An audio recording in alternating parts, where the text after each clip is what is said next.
नमः शिवाय। हरे कृष्णा। नमस्कार भक्तों, स्वागत है आपका आपके अपने चैनल ग्रेट MS वॉइस में। हे प्रिय भक्तों, आज हम सावन मास महात्म्य के 23वें अध्याय का श्रवण करेंगे और साथ में हम श्रवण करेंगे भगवान शिव की दिव्य महिमा और उनके विशेष प्रमुख 12 ज्योतिर्लिंगों की कथा में से हम आपके लिए आज लेकर आए हैं एक अत्यंत विशेष और 4 धामों में से एक में स्थित दिव्य ज्योतिर्लिंग की पौराणिक कथा, और यह है केदारनाथ महादेव की कथा।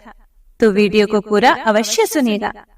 तो आइए मन में गौरी पुत्र गणेश, माता पार्वती, भगवान भोलेनाथ और अपने कुलिष्ट देवी देवताओं का ध्यान करते हुए श्रावण मास महात्म्य की कथा का रसपान करते हैं।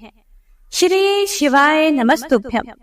हे प्रिय भक्तों, पिछले अध्याय में हमने जाना था कि किस प्रकार सोमवार व्रत के प्रभाव से सीमंतिनी को फिर से परम सौभाग्य की प्राप्ति हुई थी। तो आइए अब सुनते हैं इससे आगे का वृतांत। श्री सूत जी कहते हैं कि हे महर्षियों, एक समय दशार्ण देश के राजा वज्रबाहु की पत्नी सुमति अपने नवजात शिशु के साथ असाध्य रोग की शिकार हो गई थी। इसीलिए दुष्ट बुद्धि राजा ने उसे वन में त्याग दिया। वहां अनेक प्रकार के कष्ट भोगती हुई वह यत्न पूर्वक आगे बढ़ने लगी। बहुत दूर जाने पर उसने वैश्यों का एक नगर देखा जिसमें बहुत सी स्त्री पुरुष निवास करते थे। उस नगर का रक्षक एक बहुत बड़ा महाजन वैश्य था जो पद्माकर के नाम से प्रसिद्ध था। वह दूसरे कुबेर के समान ही धनवान था। उस वैश्य राज के घर में सेवा टहल का कार्य करने वाली कोई दासी उधर ही आ रही थी। वह दूर से ही राजपत्नी को देखकर उसके समीप आई। उसने रानी को देखते ही उसका सारा हाल जान लिया। वह पुत्र सहित अत्यंत कष्ट भोग रही थी। दासी ने अपने स्वामी को उस स्त्री का दर्शन करवाया। वैश्यराज ने रोगी पुत्र के साथ स्वयं भी रोग से पीड़ित हुई राजपत्नी को एकांत में बुलाकर उसका सारा वृतांत पूछा और सब बातें जान लेने पर अपने घर के पास ही एकांत गृह में उसे ठहरा दिया। अन्न, वस्त्र, जल और शैया आदि का प्रबंध करके वैश्य ने माता के समान उसका आदर किया। उस घर में सुरक्षित होकर निवास करती हुई राजपत्नी के व्रण और यक्ष्मा आदि रोगों की शांति नहीं हुई। कुछ ही दिनों में रानी का पुत्र घाव से पीड़ित होकर वैद्यों की चिकित्सा शक्ति से परे जा पहुंचा और मृत्यु को प्राप्त हो गया। पुत्र के मरने पर रानी महान शोक से ग्रस्त होकर मूर्छित हो गई और टूटी हुई लता के समान धरती पर गिर पड़ी। फिर सचेत होने पर वैश्यों की स्त्रियों ने उसे बहुत समझाया, फिर भी वह अत्यंत दुखित होकर विलाप करने लगी। हाय मेरा पुत्र, बंधु बांधुओं से त्यागी हुई अपनी इस दीन एवं अनाथ माता को छोड़कर तुम कहाँ चले गए? जब वह इस प्रकार विलाप कर रही थी, उसी समय ऋषभ नाम से प्रसिद्ध शिव योगी वहां आ पहुंचे। वैश्यराज ने अर्घ देकर उनका सत्कार किया। उसके बाद वे शोकग्रस्त राजपत्नी के पास जाकर इस प्रकार बोले, हे पुत्री, तुम इतनी क्यों रो रही हो? संसार में किसका जन्म हुआ और कौन मृत्यु को प्राप्त हुआ? यह शरीर तो आदि जल के फेन के समान क्षण भंगुर है। कभी इनकी प्रतीति का भ्रम होता है, कभी ये शांत हो जाते हैं और कभी फिर से इनकी स्थिति होती है। इसीलिए फेन के समान इस शरीर की मृत्यु होने पर विद्वान पुरुष शोक नहीं करते। सत्व आदि तीनों गुण माया से उत्पन्न होते हैं। उन्हीं तीनों गुणों से शरीर की उत्पत्ति हुई है। इसीलिए सबके शरीर त्रिगुणमय ही है। सत्व गुण की अधिकता होने से जीव देव योनि को प्राप्त होता है और रजोगुण से मानव योनि में जन्म लेता है और तमोगुण की अधिकता से अपनी वासना के अनुसार वह पशु पक्षी आदि योनि में उत्पन्न होता है। वर्तमान संसार में जीव अपने कर्मों के बंधन से बंधकर बार बार ऐसी सुख दुखमयी अवस्था को प्राप्त होता है जिसका अनुमान करना अत्यंत ही कठिन है। जिनकी आयु 1 कल्प तक की मानी गई है, ऐसे देवताओं की स्थिति में भी उलट फेर होता रहता है। फिर जो अनेक प्रकार के रोगों से ग्रस्त हैं, ऐसे मानव देहधारी प्राणियों की तो बात ही क्या है। कोई काल को ही इस शरीर की उत्पत्ति में कारण बताते हैं और कोई कर्म को और कोई गुणों को हेतु मानते हैं। वस्तुतः काल, कर्म और गुण तीनों से ही शरीर का आधान हुआ है। यह 5 भौतिक शरीर उत्पन्न हो या मरे, इसे देखकर विद्वान पुरुष हर्ष और शोक नहीं करते। जीव अव्यक्त से उत्पन्न होता है और अव्यक्त में ही लीन होता है। केवल मध्य काल में जल के बुलबुले की भांति व्यक्त सा प्रतीत होता है। जीव जब गर्भ में आता है, उसी समय उसकी मृत्यु निश्चित हो जाती है। वह देववश जन्म लेकर जीवित रहता है अथवा जन्म लेते ही सहसा उसकी मृत्यु हो जाती है। कितने ही जीव गर्भ में ही नष्ट हो जाते हैं। कुछ जन्म लेने पर तत्काल मर जाते हैं, कुछ जवान होने पर मृत्यु को प्राप्त होते हैं और कुछ बुढ़ापे में परलोकगामी होते हैं। पहले का कर्म जैसा होता है, वैसा ही शरीर जीव को प्राप्त होता है तथा वह कर्मों के अनुसार ही सुख और दुख भोगता है। विधाता के द्वारा ललाट में लिखी हुई आयु, सुख, दुख, विद्या और धन को लिए हुए जीव जन्म लेता है। कर्मों का उल्लंघन करना असंभव है। काल का भी अतिक्रमण करना किसी के लिए भी संभव नहीं है। जगत के समस्त पदार्थ अनित्य हैं, इसीलिए तुम्हें शोक नहीं करना चाहिए। स्वपन के पदार्थों में नियम पूर्वक स्थिरता कहाँ है? इंद्रजाल में सच्चाई कहाँ है? शरद ऋतु के बादलों में चिरस्थायिता कहाँ है? और प्राणियों के शरीर में नित्यता कहाँ है? अब तक तुम्हारे 100 कोटि अयुत अर्थात 10,000 जन्म व्यतीत हो चुके हैं। अब तुम ही बताओ, तुम किसकी किसकी पुत्री हो, किसकी किसकी माता हो और किसकी किसकी पत्नी हो। यह शरीर 5 भूतों का बना हुआ है। यह त्वचा, रक्त और मांस से बंधा हुआ है। मेदा, मज्जा और हड्डियों का समूह है तथा मल मूत्र और कफ का भाजन है। मोह में पड़ी हुई हे नारी, यह जो तुम्हारे पास दूसरा शरीर अर्थात तुम्हारे पुत्र का शव पड़ा हुआ है, इस अपने पुत्र को भी अपने शरीर से निकला हुआ मल समझकर तुम्हें शोक नहीं करना चाहिए। कोई पंडित भी अपनी तपस्या, विद्या, बुद्धि, मंत्र, औषधि तथा रसायन से मृत्यु का उल्लंघन नहीं कर सकता। हे सुमुखी, आज एक जीव की मृत्यु होती है तो कल दूसरे की। इसीलिए इस अनित्य शरीर के लिए तुम्हें शोक नहीं करना चाहिए। मृत्यु सदा समीप ही रहती है।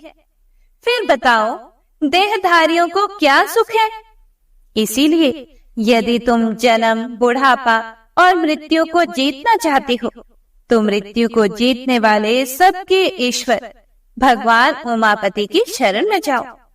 तभी तक मृत्यु का घोर भय है तथा जन्म और जरावस्था का भय है, जब तक कि जीव भगवान शिव के चरणार बिंदों की शरण में नहीं जाता।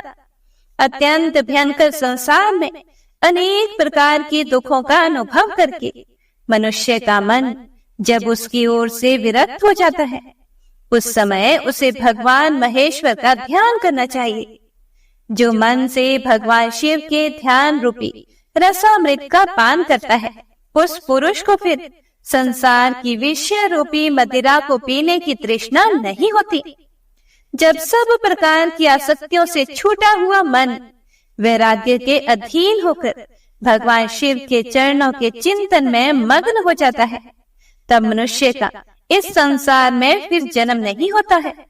हे भद्रे, यह मन भगवान शिव के ध्यान का एकमात्र साधन है।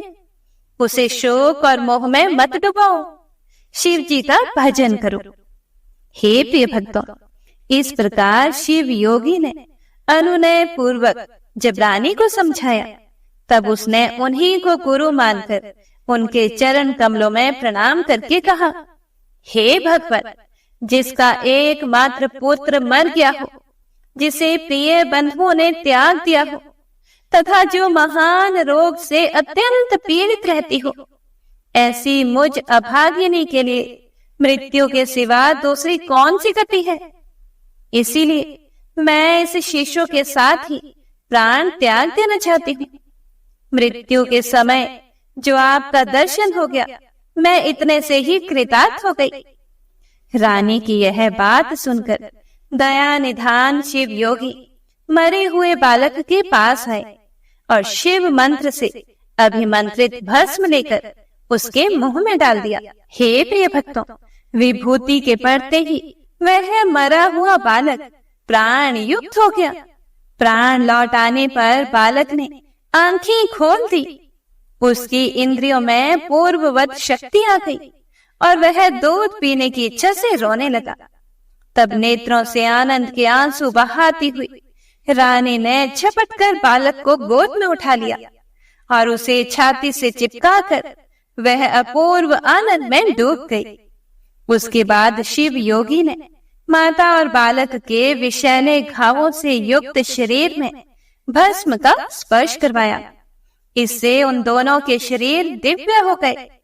उन्होंने देवताओं के समान कांतिमान स्वरूप धारण कर लिया। उसके बाद ऋषभ ने रानी से कहा, हे पुत्री, तुम दीर्घ काल तक जीवित रहो। जब तक इस संसार में जीवित रहोगी, तब तक वृद्धावस्था तुम्हारा स्पर्श नहीं कर सकेगी। हे साध्वी, तुम्हारा यह पुत्र लोक में भद्रायु नाम से विख्यात होगा और अपना राज्य प्राप्त कर लेगा। तब तक तुम इन्हीं वैश्य राज के घर में निवास करो, जब तक कि तुम्हारा पुत्र पूर्ण विद्वान ना हो जाए। हे प्रिय भक्तों, इस प्रकार ऋषभ योगी ने भस्म की शक्ति से मरे हुए राजकुमार को जीवित करके अपने अभीष्ट स्थान को प्रस्थान किया। भद्रायु उन्हीं वैश्य राज के घर में क्रमशः बढ़ने लगा। वैश्य के भी सुनय नामक एक पुत्र था, जो राजकुमार का सखा हुआ। राजकुमार और वैश्य कुमार दोनों परस्पर बड़ा स्नेह रखते थे।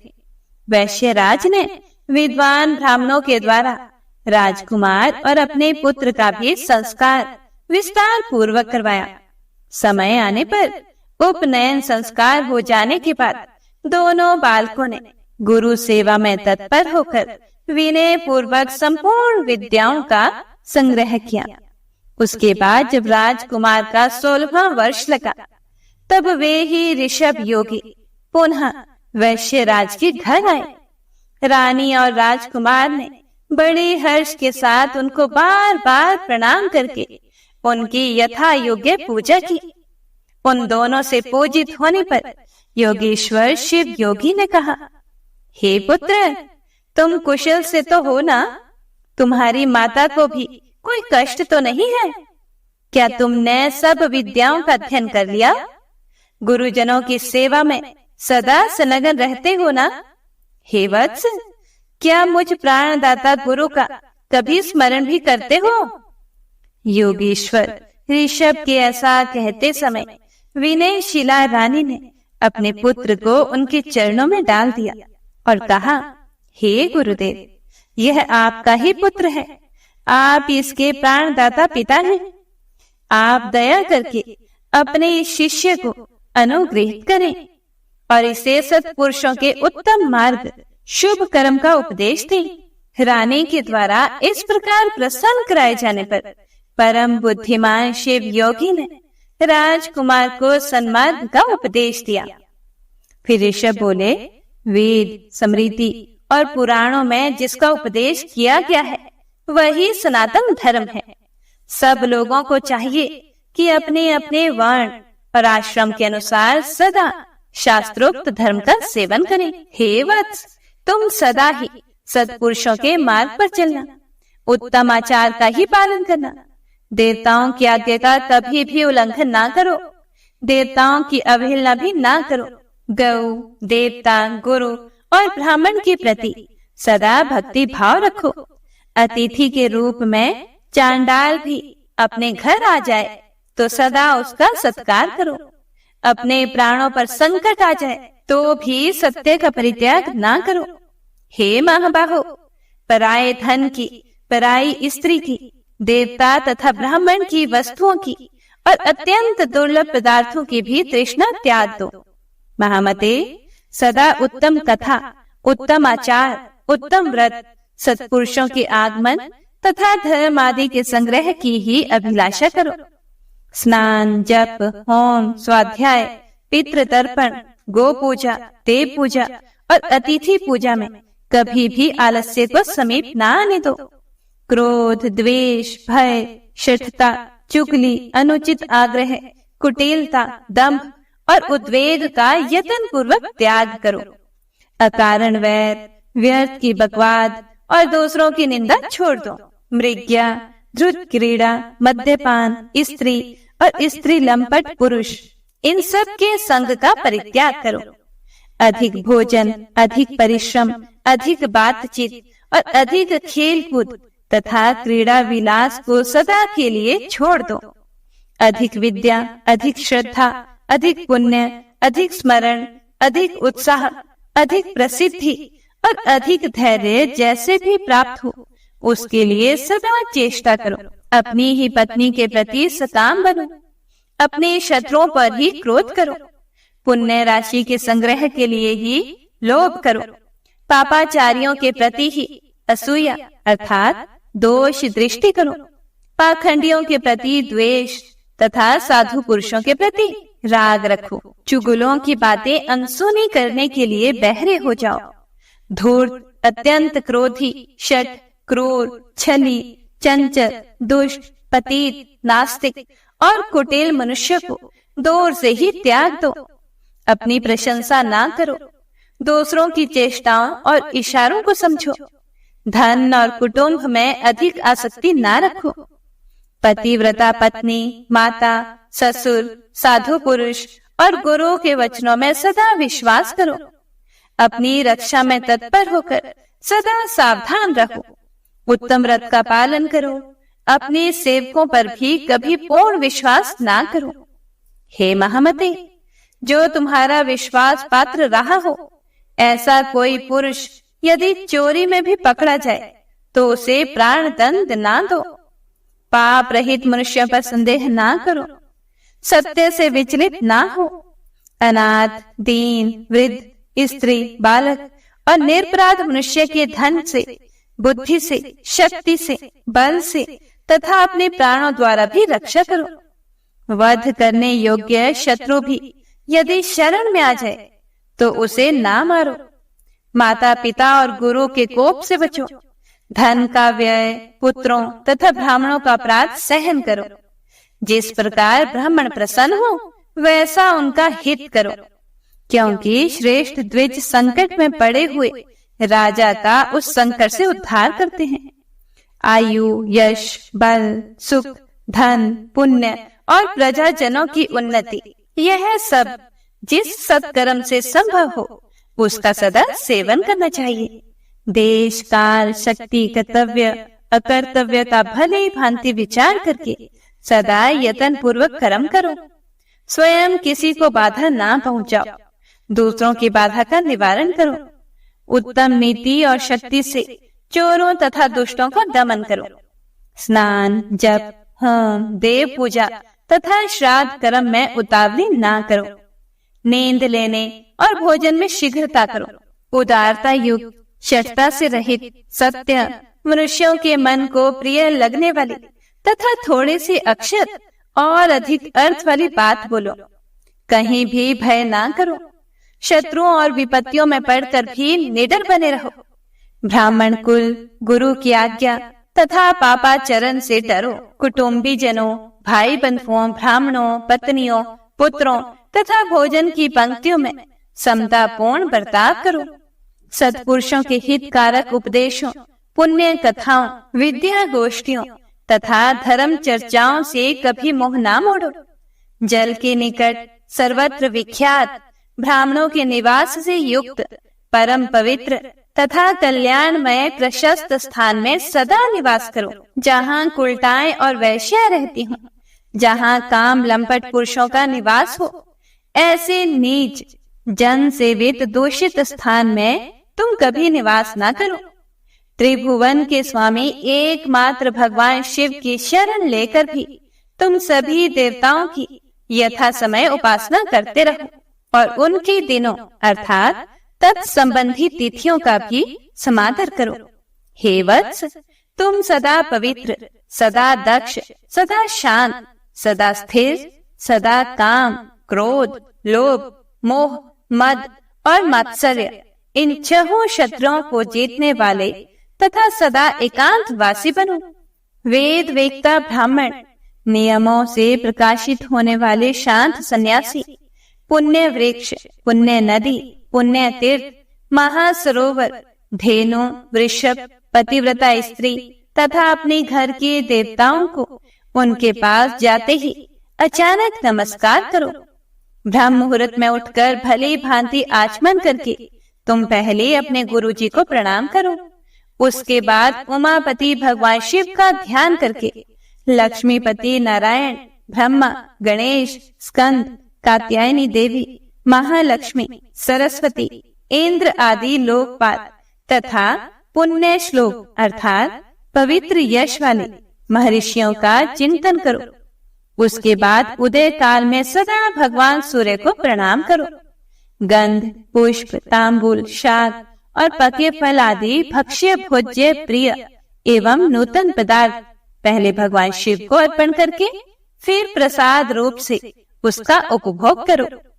जो कुछ दान, सत्कर्म, जप, स्नान, होम, चिंतन तथा तप तुम्हारे द्वारा किया जाए वह सब भगवान शिव को समर्पित कर दो।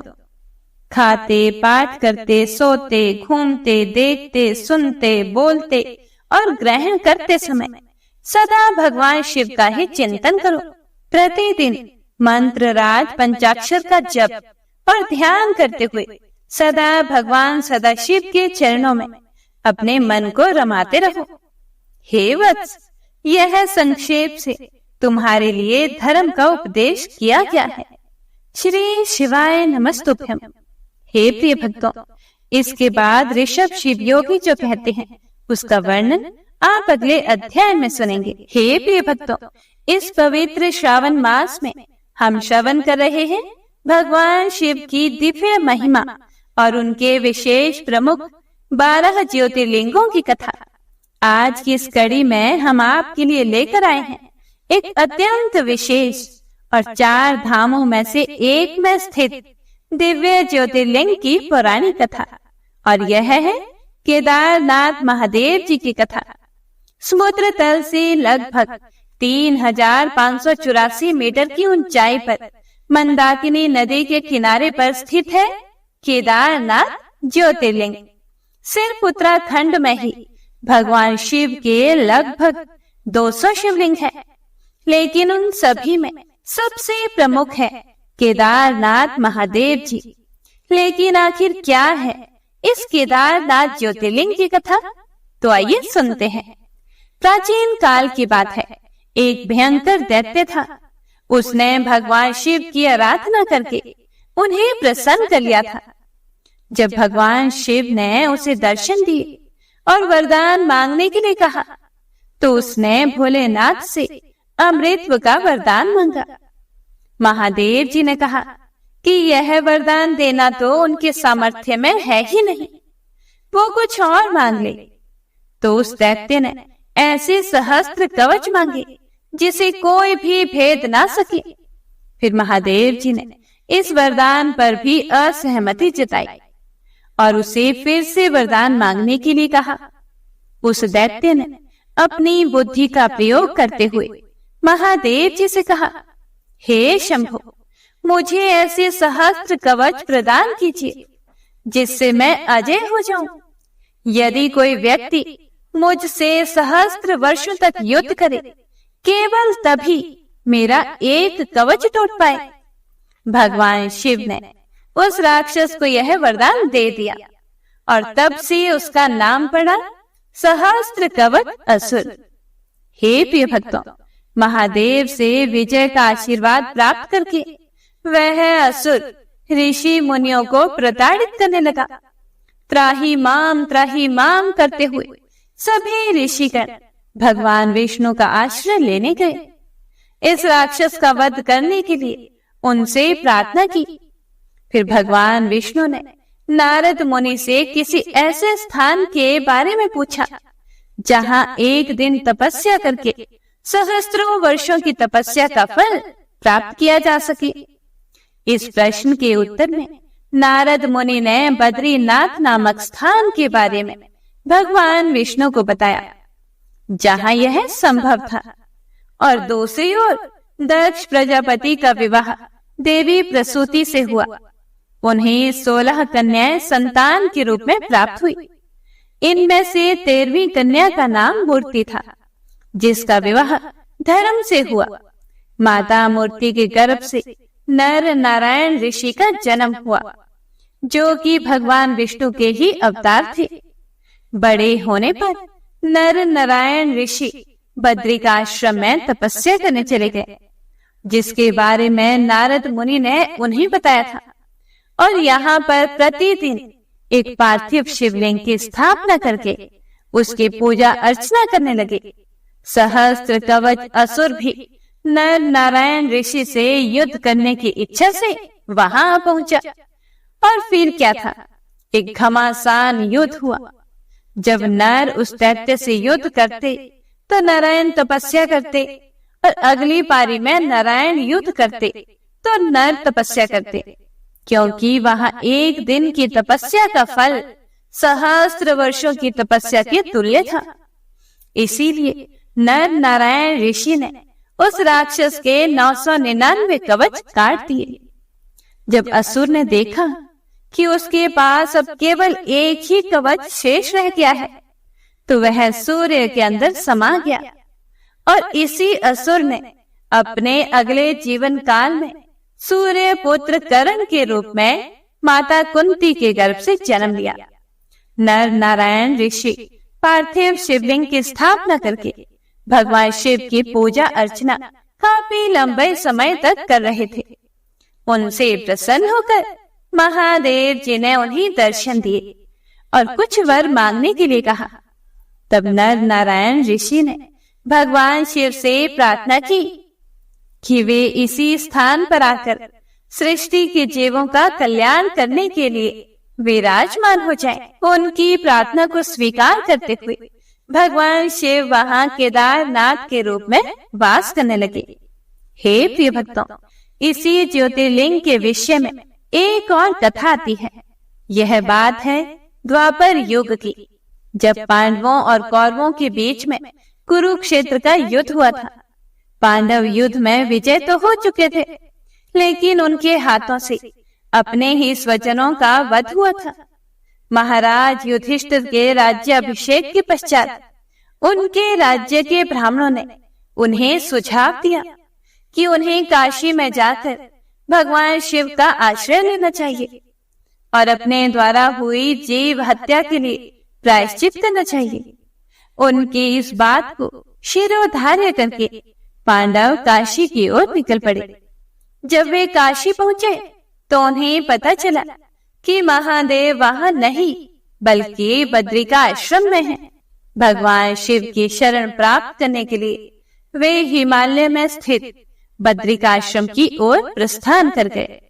वहां पहुंचकर वे भगवान शिव को ढूंढ रहे थे, लेकिन शिव जी उनके समक्ष नहीं आना चाहते थे, इसीलिए वे अदृश्य हो गए। कुछ समय के बाद पांडवों ने केदार पर्वत की कंदराओं में देखा कि महिषों का एक झुंड उस स्थान से गुजर रहा था, जिसमें एक महिष विशाल काय आकृति का था। महाराज युधिष्ठिर उसे देखकर तुरंत समझ गए कि यह भगवान शिव ही है। यह सोचकर उन्होंने भीम को आदेश दिया कि उस विशाल महिष को पकड़ लिया जाए, लेकिन वो महिष पांडवों को देखकर भागने लगा। भीम उसका पीछा करते रहे और उतनी देर में उस महेश ने अपना सिर बर्फ के अंदर धकेल दिया, लेकिन उसका कुबड़ बाहर ही रह गया। अचानक ही उस कुबड़ ने एक शिवलिंग का रूप धारण कर लिया, जो कि पंच महाभूतों से बना हुआ था, और उस महेश की बाकी के शरीर के भाग अलग अलग जगहों पर बाहर निकले। उनके हाथ तुंगनाथ में बाहर दिखे, उनका चेहरा रुद्रनाथ में बाहर आया, पेट मद महेश्वर में और बालों के सहित सिर कल्पेश्वर में दृष्टि गोचर हुए। और इस प्रकार इन पांचों स्थानों पर भगवान शिव के विभिन्न शिवलिंग की उत्पत्ति हुई और उसे पंच केदार के नाम से जाना जाता है। मुख्य मंदिर केदारनाथ ज्योतिर्लिंग के नाम से जाना गया। महाराज पांडु ने भी अपनी देह का त्याग इसी स्थान पर किया था, इसीलिए यहाँ पांडुकेश्वर नाम से भी एक मंदिर है। केदारनाथ का मंदिर केवल 6 मास के लिए ही श्रद्धालुओं के लिए खोला जाता है। वैशाख मास की अक्षय तृतीया से लेकर कार्तिक पूर्णिमा तक जब यह 6 मास पूर्ण हो जाते हैं और कपाट बंद करने का समय आता है, तो मंदिर में नंदा दीप नामक एक दीपक प्रज्वलित किया जाता है। 6 मास बीत जाने के बाद जब इस मंदिर के कपाट खोलते हैं, तो नंदा दीप को प्रज्वलित अवस्था में ही पाया जाता है। ऐसा इसलिए है क्योंकि उन 6 महीनों में देवी देवता भगवान शिव की पूजा आराधना करते हैं और इस दीपक को प्रज्वलित रखते हैं। सर्वप्रथम पांडवों द्वारा स्थापित केदारनाथ महादेव के मुख्य मंदिर की स्थापना जगत गुरु आदि शंकराचार्य द्वारा की गई थी। उनकी समाधि आज भी मंदिर के पीछे स्थित है। वर्ष 2013 में जब इस पवित्र तीर्थ स्थल पर भयंकर आपत्ति आई थी, उस समय भी यह मंदिर बिना किसी क्षति के स्थित रहा था। वास्तुकला की बात की जाए तो केदारनाथ मंदिर 85 फीट ऊंचा, 187 फीट लंबा और 80 फीट चौड़ा है। इसकी दीवारें 12 फीट मोटी हैं और अत्यंत मजबूत पत्थरों से बनाई गई हैं। मंदिर को 6 फीट ऊंचे चबूतरे पर खड़ा किया गया है और यह आश्चर्यजनक है कि इतने भारी पत्थरों को इतनी ऊंचाई पर लाकर किस प्रकार मंदिर की स्थापना की गई होगी। वैज्ञानिकों का मानना है कि 13वीं से 17वीं शताब्दी तक यानी 400 साल तक एक छोटा हिम युग आया था, जिसमें हिमालय का एक बड़ा क्षेत्र बर्फ के अंदर दब गया था। इसी समय में भोलेनाथ का यह मंदिर भी बर्फ के अंदर छुपा हुआ था, लेकिन 400 वर्ष तक बर्फ में रहने के बाद भी यह मंदिर अपनी मूल स्थिति में बना रहा। तो यह थी आज की केदारनाथ महादेव ज्योतिर्लिंग की कथा। अगर आपको यह कथा अच्छी लगी हो तो इस पवित्र श्रावण मास में इसे अपने मित्रों और परिवारजनों को भी शेयर कर दीजिएगा, जिससे भगवान शिव की कथा सुनने का पुण्य फल उन्हें भी प्राप्त हो जाए। तो आइए भगवान शिव को प्रिय इस अत्यंत पवित्र और मंगलमय श्रावण मास को अपनी साधना और भक्ति के द्वारा सार्थक बनाते हैं और भगवान शिव से यही प्रार्थना करते हैं कि वे हमें परम भगवान की शुद्ध भक्तिमय सेवा प्रदान करें। तो प्रेम से बोलिए भगवान भोलेनाथ और माता पार्वती की जय। हर हर महादेव। तो आइए अब सुनते हैं शिव चालीसा। जय गणेश गिरिजा सुवन, मंगल मूल सुजान, कहत अयोध्या दास तुम, देहु अभय वरदान। जय गिरिजापति दीन दयाला, सदा करत संतन प्रतिपाला। भाल चंद्रमा सोहत नीके, कानन कुंडल नागफनी के।